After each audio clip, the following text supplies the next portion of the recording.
Ubutumwa bwiza nk'uko bwanditswe na Mariko nicyo cyigisho turi kwigira hamwe muri iki gihembwe. Muri iki cyumweru rero dufite insanganyamatsiko ivuga ngo bamuciriye urubanza kandi arabambwa. Yaciriwe urubanza kandi arabambwa. Nicyo cyigisho turi kwigira hamwe muri iki cyumweru. Icyo kwibukwa kiboneka muri Mariko igice cya 15 ku murongo wa 34. Ku isaha ya 9 Yesu avuga ijwi rirenga ati, Eloi Eloi lama sabakitani, risobanura ngo Mana yanjye ni iki kikundekesheje. Niyo magambo y'icyo kwibukwa turi kuzirikana cyane muri iki cyumweru. Mbere yo kugira ngo tujye mbere mu cyigisho cy'uyu munsi, dusenga Imana. Data twese uri mu ijuru, turagushimiye turaguhimbaje, uhabwe icyubahiro. Tugushimiye ko wakomeje kubana natwe ukaturinda. Tugushimiye ko uduhaye amahirwe yo kwiga ijambo ryawe kuri uyu munsi wa none. Turakwinginze rero kugira ngo ubane natwe. Nibyo dusabiye ubuntu mu izina rya Yesu Kristo umwami wacu. Amen. Yarahambwe aruhukira mu gituro. Nicyo cyigisho tugiye kurebera hamwe kuri uyu munsi wa none.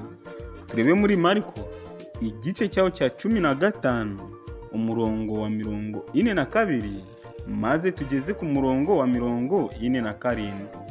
Aho umutwe w'amagambo tugiye gusoma uvuga ngo bahamba Yesu.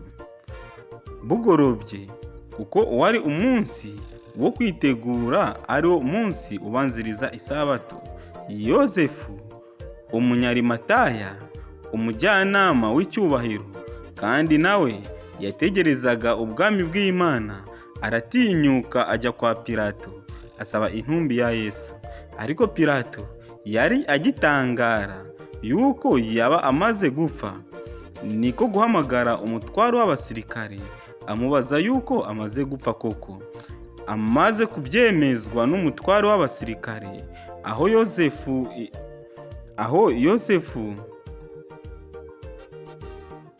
aha Yosefu intumbi, nawe agura umwenda w'igitare arayibambura,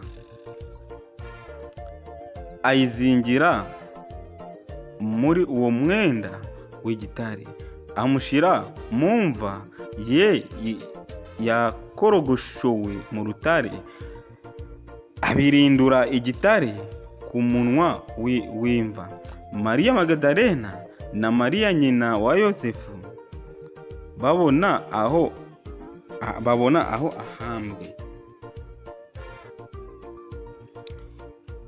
Aya nuko tubonye uburyo Kristo ahambwa n'umugabo witwa Yosefu. Kandi uyu Yosefu bigaragara ko ari ubwa mbere yaravuzwe muri ubu butumwa bwiza nk'uko bwanditswe na Mariko. Ubwo yagiye kumuhamba rero, tubonye yuko hari n'abandi bantu barebaga aho yahambwe, nyina wa Mariya Magadalene ndetse na Mariya nyina wa Yakobo. Nyuma y'ibyo byose hari ibintu bisanzwe byabaye. Ubusanzwe iyo umuntu apfuye aba agomba gushyingurwa, ariko ibyakurikiyeho bikora ku mutima y'abantu benshi mu by'amwuka, kandi ibindi ni ingenzi cyane mu mateka. Muri uwo murongo Yosefu umunyarimataya ahagaragaye ubwa mbere n'ubwa nyuma mu butumwa bwiza bwanditswe na Mariko. Uyu Yosefu yari umwe mu bajyanama b'icyubahiro, kandi akaba umwe mu bitwaga inararibonye, nk'umuntu wari umutunzi kandi wubashywe.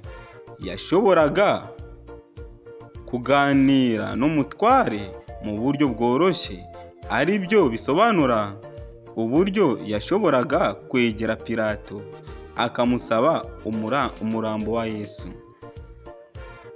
Biratangaje kubona umwe mu bagize urukiko rukuru rw'Abayahudi agira ishyaka ryo gushinyagura Yesu. Hagati aho, mbese abigishwa Yesu yizeraga bo bari bagiye he?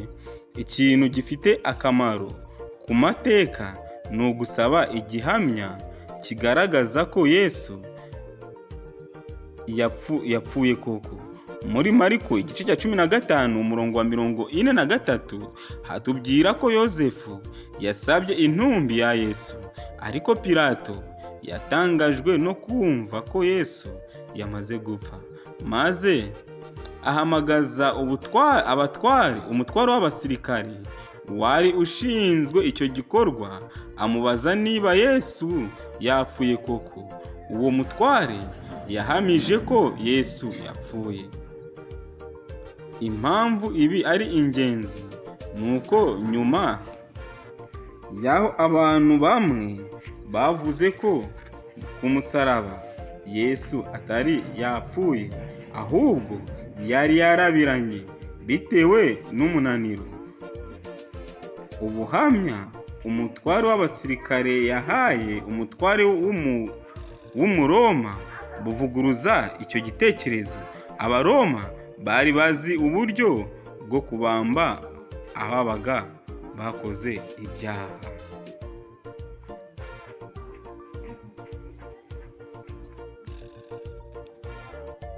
Yosefu yazanye imyenda yo kuzingiramo umurambo wa Yesu, maze awuryamisha mu mva yakorogoshowe n'urutare. Iyo mva yari nini bihagije ku buryo umuntu yashoboraga kuyigendamo ahagaze. Usibye Yosefu, umwanditsi w'ubutumwa bwiza avuga ko abagore babiri babonye aho hantu, Mariya Magadalena na Mariya nyina wa Yakobo. Abo bagore uko ari babiri hamwe na Salome babonye aho Yosefu ahambye Yesu, kuko babibonaga bari kure uko ari batatu. Bagiye kumva ya Yesu ku wa mbere w'iminsi 7 mu gitondo, bagiye kurangiza umurimo w'iminsi 7 mu gitondo. Bagiye kurangiza umurimo wo gusiga umurambo wa Yesu. Ibihumura neza kuko abo bagore uko ari batatu bavuzwe hano muri Mariko igice cya 16 hagaragaza ko abo bagore bari kuzaba abahamya bo guhamya ko imva ya Yesu irimo ubusa, kandi bakaba abahamya b'ingenzi bahamya ko Yesu yazutse. Nshuti mukundwa, nawe ndakwifuriza kugira ngo kuri uyu munsi wa none ukwiriye kuba umuhamya uhamya Yesu, uhamya ko Yesu ari muzima, kandi ugahamya ko Yesu yazutse. Kandi muri iki cyigisho nanone dukwiye gusobanukirwa yuko natwe uruhare rwacu aho bikomeye rukwiye kugaragara.